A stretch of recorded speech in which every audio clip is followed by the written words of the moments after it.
Hi everyone, welcome back to the Casual Watch Review channel.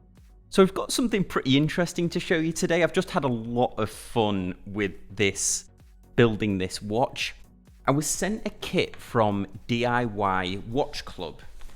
Comes in this case here, and essentially what it is, it's a DIY watch.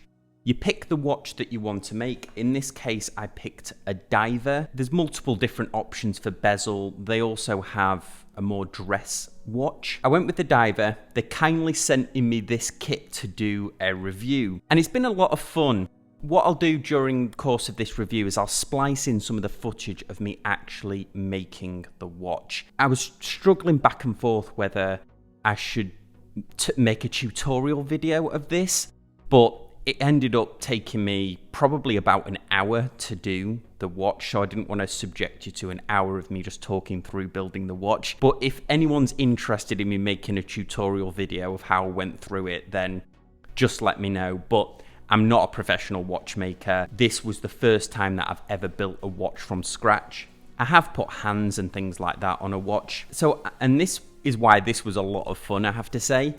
Level of difficulty with this kit, depending on your competency and if you're comfortable with working with small components, I would say the hardest bit by far was the hands. Everything else is fairly straightforward, although there's a lot of preparation work that you have to do. The kit comes with absolutely everything you'll need. It comes with the watch components, it comes with all of the tools that you'll need, it comes with the finger cots so you don't get fingerprints on the dial or the case as you're making the watch. One of the other cool things as well, they include 2 sets of hands, and I thought that was a great idea because I did mess up one of the hour hands.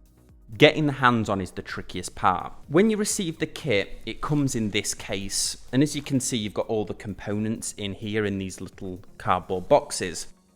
My only complaint with this case is that, unfortunately, I don't think you can use it for much else afterwards because it has a lot of custom slots that are made for these cardboard boxes, which you might just end up throwing away.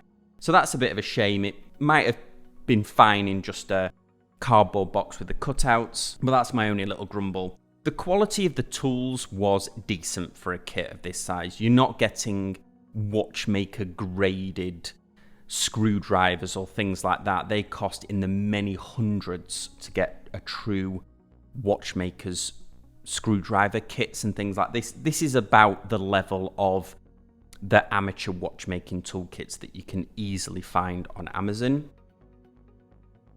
Once you get the watch, you essentially take all of the components out. Now, one of the things I do suggest, and this is one of the things I didn't do, was once I opened the case up, I was ready to give it a go. I was ready to dive in and build my watch here. I didn't realize that you had to register. So there's a little card in there with a QR code. You can scan it on your phone, and then you have to register the watch.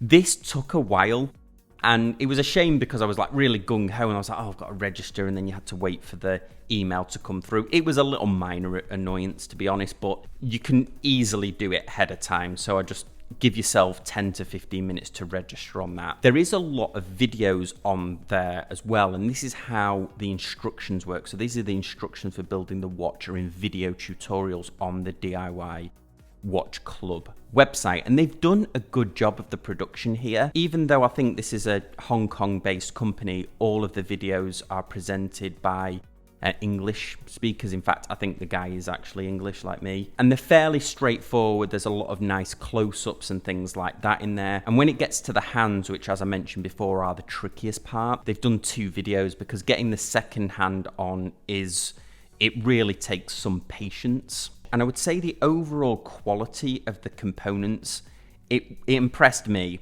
I was not expecting a lot. I was expecting the hands to be fairly a basic design, but they do have a nice bevel in the middle of them. Also, the loom was a surprise. I thought the loom was going to be fairly average, to be honest, but it has an impressive loom shot. Ceramic bezel is very well done. It has a lovely, nice brushing to it. The bezel action is nice as well. So overall, the quality of the components impressed me. I honestly wasn't expecting much from the watch itself. I thought, well, yeah, the selling point here is that you build it yourself, and once you've built it, it's a nice thing to look back on and say that you've built it. But I think this would be a watch that you would be very proud to wear. One of the other cool things about this watch is it's using the Seiko NH35A movement. A couple of cool things about this is these can be regulated. When you go through to build the watch, it doesn't talk about regulating the movement, probably because you would need a time grapher or something along those lines in order to properly regulate the watch. But the movement is unregulated when it comes. So I would suggest that if you wanted to really get it very accurate, you might want to put it on a time grapher. Moving around to the overall assembly of the watch, it's fairly straightforward. The instructions are clear. The only thing that you've got to be very, very careful of is getting fingerprints on. I wore blue rubber gloves for this process, but it does come with finger cots, and if you've not seen finger cots before, they actually go over your index finger and your thumb, so when you're handling the components, you're not directly touching the components themselves. And it does give you some tips and tricks. It advises you, the only thing it doesn't come with is a movement holder, but it shows you how you can brace the movement along the back of the case. It has an exhibition case back. And it does come with several pieces of microfiber material for cleaning the glass. This is something that I got slightly obsessed with when making the watch, was making sure there was no dust on the underside or dust on the dial.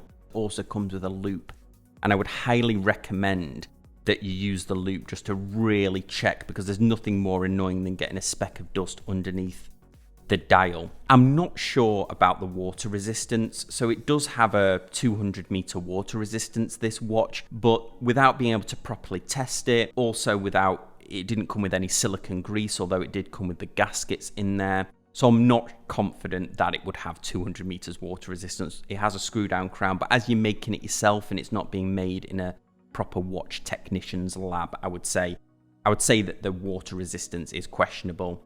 Has all of the things that you would expect: transparent case back, ceramic bezel. Also, I was very impressed with the quality of the dial as well. They've done an excellent job of the dial and the hands.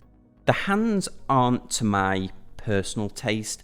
I don't really like the oversized hour hand, but what's cool about them using the Seiko NH35A movement is that there is a whole host of hands that you can buy on eBay. Because this is a Seiko movement, almost all mid-range Seiko movements use exactly the same hands and dial. So if you got confident when building this and you were excited about maybe modding this watch, you could easily buy a Seiko aftermarket dial on eBay or on the many other Seiko modding sites, and even change the hands as well, because they not only provide you with the tools for putting the hands on, they also provide you the levers for taking the hands back off should you make a mistake. What my plan is to do is to put aftermarket hands on this, more in keeping with my taste. So I might do a follow-up video, or I'll put it on the Facebook group once I do that. But it certainly gives you a lot of confidence to start working on watches yourself and realizing that they're not that scary as long as you're taking the proper precautions. So I'd say that the pros of the DIY Watch Club is you get all of the tools you need with it. There's not really a lot else that you need to build the watch from scratch. This would be a great project watch to do with maybe kids, or to try it on your own just to see if once you're getting into mechanical watches, just the opportunity to give it a go yourself, I think, is worth it. The other pro is that you're ending up with a very decent quality watch. I was surprised the quality of the finishing of the case, the quality of the bezel, the ceramic bezel. The strap that it comes with is just a Marine National. I mean, it's probably a couple of dollars off Alibaba, the strap. But that's good, because it means that a lot of the money's gone into the finish of the case, and it also opens it up for you to put many different strap options on it. This would look awesome on a Tropic strap. It would look cool on a NATO strap. You can easily swap the strap out. It comes with quick release spring bars as well, which was a really nice touch.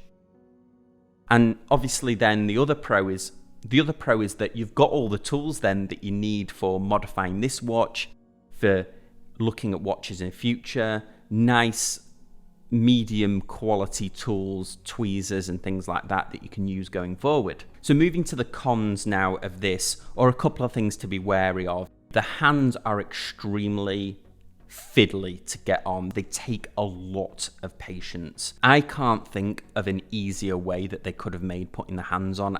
It just is what it is, I think. Oh, the other thing as well is that you become very, very obsessed with the dust. And again, I don't know, this isn't a slight on DIY Watch Club. I think this is any watch assembly. As much as possible, try and get in a room with a reduced dust if possible. So overall, I had a lot of fun doing it. I think it would be great to do with maybe kids that are getting into watchmaking, or if you just wanted to do it yourself, because there is an immense sense of pride making your own watch, or at least assembling it from the components. You're certainly not machining any of the parts, I would say. I think it's a lot of fun, and for the price, I think it's worth a go. So overall, a big thanks to DIY Watch Club, who did send this in free for the review, but they didn't ask for, they weren't offered or given any input in this review, positive, negative, or otherwise. This has been my review of this watch. Let me know in the comments section down below what you think. Would you give this a go? As always, I appreciate any of your comments that you leave me. If you're new to the channel, I'd love it if you'd hit that subscribe button. And if you're interested in more longer form content, we have a podcast now that's just been growing and growing and growing. So thank you everyone that's subscribed to that on your favorite podcasting apps. That's called Casual Watch Talk. As always, really appreciate you watching, and I'll see you next time on the Casual Watch Review channel. Thanks guys, bye.